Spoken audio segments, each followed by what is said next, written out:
Michael Cirino from Hospitation here. I'm with my very good friend, Michael Kohrn. We're at the Future of Hospitality Summit, something that we've been looking forward to for a very long time. Michael, this is your first trip to Riyadh. How are you feeling? What do you feel the state of hospitality is here now after you've been both to the city and to this conference? So I'm very excited to be here.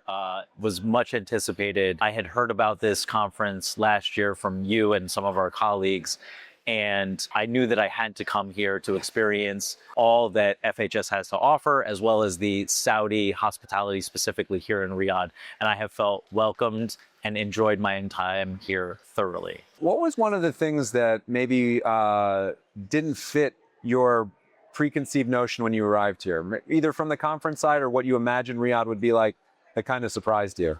So certainly, I would say the scale of Riyadh and the conference. In my mind, I saw something that was much smaller, not as many towers, not as developed. And I'm certainly coming from a place, that has lots of buildings and lots of things. And I guess, my perception of it was different, right? Like they have a great many things here to experience. And I'm just trying to take it all in.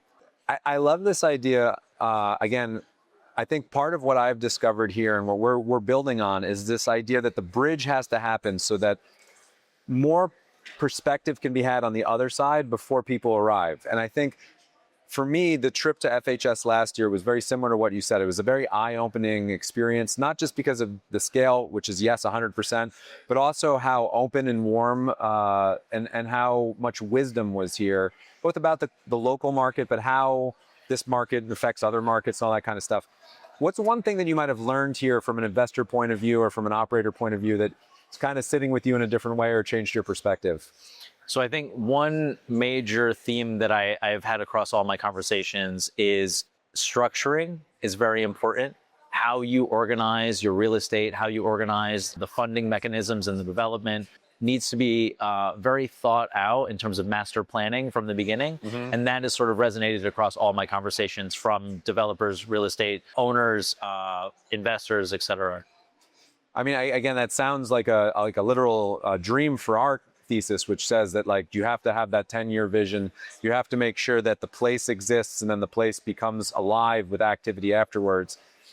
Have you heard a lot of conversation about that post-construction thing? Where is the kingdom at? Where are the investors here? How are they feeling about the next generation of energy that they have to put once these beautiful buildings are finished? So I think there are two themes that I've heard running across FHS from the start until the end. And they perfectly align with what our thesis was coming here, which is that there has to be a bridge, right? Saudi branded products, concepts, ideas going from Saudi out into the world and then also coming in. Yep. Right?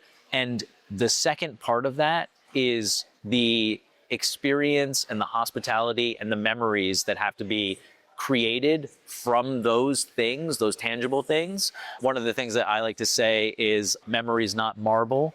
We have all the buildings here in Riyadh, in Jeddah, and that's great. We need the buildings. We need the place to hold the people. And then once you have place, there needs to be space for those people to create memories and have experiences with one another. And I think that was reiterated and resonated across FHS. I heard it from the hotel operators, branded residents, even the destinations like Amala and the Red Sea. We have seen such beautiful, striking things built. And now they're at the stage where the local Saudi culture is coming alive, the cuisine is coming alive, the art and music is coming alive. And that storytelling has to now come to the outside world. And I really look forward to seeing how this story can be told in New York and in London so that people have a better understanding of where they're going and why they're going there. In your opinion, what is a dream project that you might have discovered or a potential investment that you kind of bumped into while you were here? Something you might not have thought about or that's kind of opened your eyes to something that you might dream about after you leave here? So I think there are a couple. One is sort of the boutique hotel membership club and sort of third space retail area. I'm very biased to a listening lounge experience, love music, want to see more of that.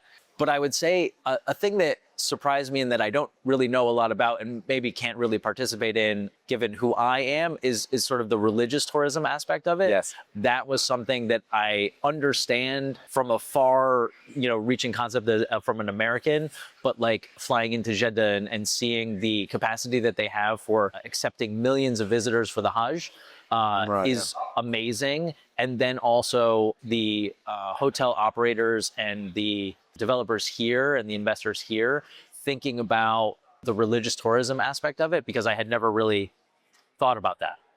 Again, like not being Muslim is something that you hear about, you don't really participate in, right?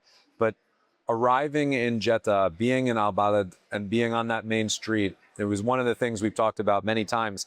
You really feel that Saudi hospitality and welcoming there. You really feel the foot traffic of millions of pilgrims being welcomed and cared for. They're well practiced. It's and one of the things I heard from many operators inside both Mecca and Medina is, we are ready for the World Expo because we're used to people having the same what, but choosing their how and their who.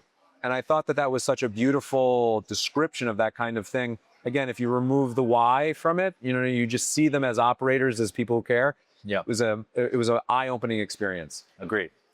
All right. So in one sentence or a paragraph, however you want to hold yourself to limit it here, what do you think the future of hospitality is now that you've seen this conference? The future of hospitality is absolutely a experience and attention-based market. You have to differentiate yourself by the experiences that your property or your brand or your product deliver. And that's, I think, a core value for what I've seen at FHS, for all of the major top brands, as well as the projects that we're working on.